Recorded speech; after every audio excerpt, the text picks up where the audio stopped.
I'm going to teach you about the ASPIRE study system today. And each one of these letters actually stands for something else, like we don't have enough acronyms to remember anyways. But I've passed out guided note-taking, and this is something I would probably use for my class anyways, as a way for them to organize the information. What does each letter stand for and the key points of each letter. So for the first letter A there, you'll see that there's nothing written. So I want you to turn to your partner and see if you can use the first bullet point there as a clue to figure out what the letter A means. So if everyone could just turn to their partner real fast and think if you can figure out what the letter A means and why it would be important for studying. Go.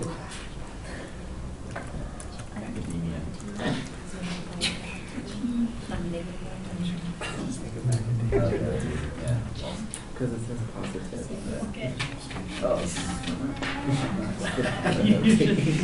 Okay, Ryan C., what do you think A stands for? Attitude, ma'am. Attitude, exactly. And it's important that we keep a positive attitude while we're studying, and that includes making time to study. Set aside a period of time to study. And I think this is really important for you to stress to your students, that you need to set aside time to study, whether it's when you come home from school every night, sit and study for a half hour, or if you need to, make time to study with a group, do it, because it will help you focus on studying. So the next thing is the letter S, and that, of course, stands for study. But there are three things that also start with the letter S under study that are key points there. The first thing is figure out what you're going to study. So select, what are you going to study? The next thing is the survey. Go over your textbook, go over your notes, take a survey of exactly what you need to study. Figure out, key points, any graphics that you need to look at. Questions, just get an overview of exactly what you're trying to learn. And then the last thing is, it says study, but study marking information you don't understand. So go through and figure out, what am I unclear on? What do I need to work on more? What do I need to memorize? Formulas, theories, whatever it is. Figure out what you need to study. So the next letter here is P, and that stands for put aside, piece together. And so does anyone have an idea of what that might mean in studying? Eric? Put aside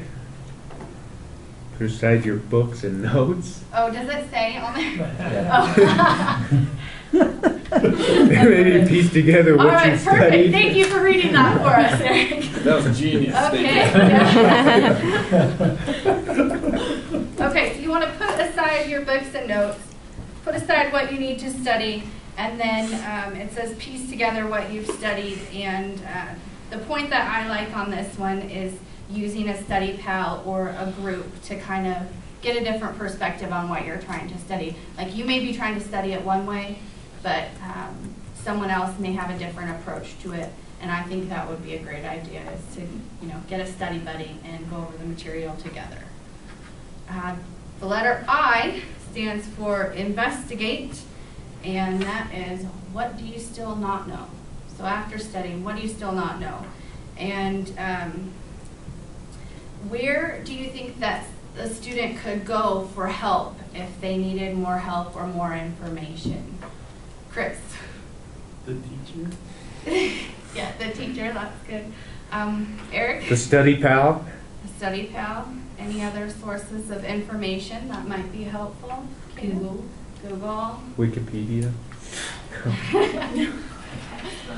Textbook. Yeah, there's all sorts of resources out there that they could use, whether it be the teacher, your study buddy, looking something up on the internet, use your textbook, the library, to gather more information.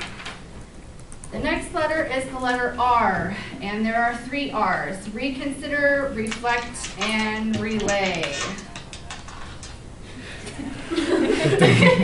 Thought that was on. Okay, so under that, the first is reconsider. So the question that they have here is, if I could speak to the author, what questions would I ask or what criticism would I offer?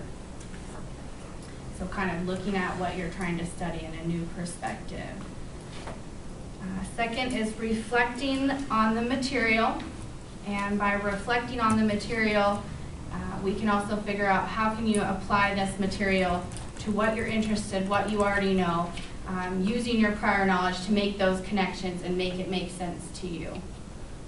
And the last thing would be to relay understanding. And this is kind of, how can I make this information interesting to other people? How could I make someone else understand it? And I think one of the best ways to do that is to teach someone else. So that's where your study buddy comes in, study group. And that may even be for the teacher designing a lesson where the students need to teach the rest of their class about something that they've learned. So the last letter is the letter E, evaluate. And so evaluate your grades on tests and papers, find a pattern, see where you might still be struggling, see where you need to improve, and ask yourself, how could I do better next time?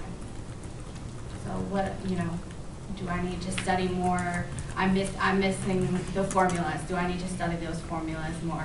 I'm missing the main point of what we're trying to do. Do I need to focus on the big picture? Whatever it is, make a plan so that for next time when you study, you will get a better grade, hopefully. And I think even teaching this, the ASPIRE, maybe an abbreviated version of it, to your students would be really helpful so that they know where they can go to ask for help if they need help with studying, so that they know they have, study buddy partners available. They know they have your help as a teacher for maybe tricks that they could use to study, and also setting aside time to study.